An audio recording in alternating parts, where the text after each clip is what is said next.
Hello, Paradise Chapel. Thank you for joining us today on the Word of Encouragement.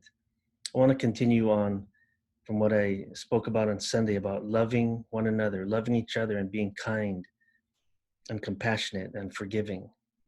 I want to share some encouraging words from Jesus in the book of Matthew and then look at King David in the book of Psalms.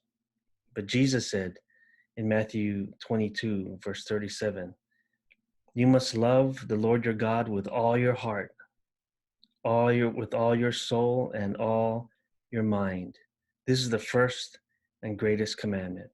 And we know this is the most important relationship that we need to have in our lives.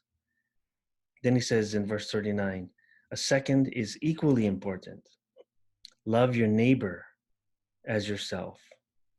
The entire law and all the demands of the prophets are based on these two commands. So just as important as it is to love the Lord with all your heart, soul, mind, and strength, is to love your neighbor as yourself. But there's a problem. Some people have a hard time loving themselves. We think we're not good enough, we're not talented enough, we're not like this other person, or we're not like that person. But you know what? God loves you and he values you, and his thoughts are always on you.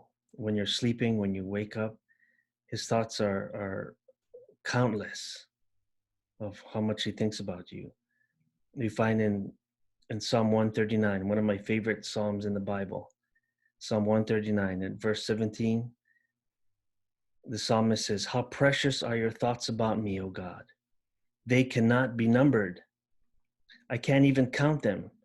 They outnumber the grains of sand. And when I wake up, you are still with me."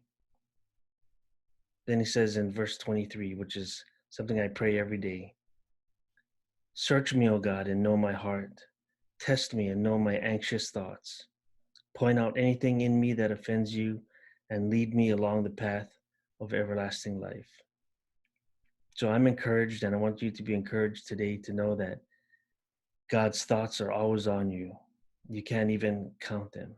That he loves you, that you are special, you're precious, you're valued, and you belong to him. And so maybe you need to pray the prayer like the psalmist, "Lord, search me, know my heart, and point out anything in me that I need to change and correct, and lead me in the path that leads to everlasting life." Well, be encouraged by that, and you have a great day. The Lord bless you.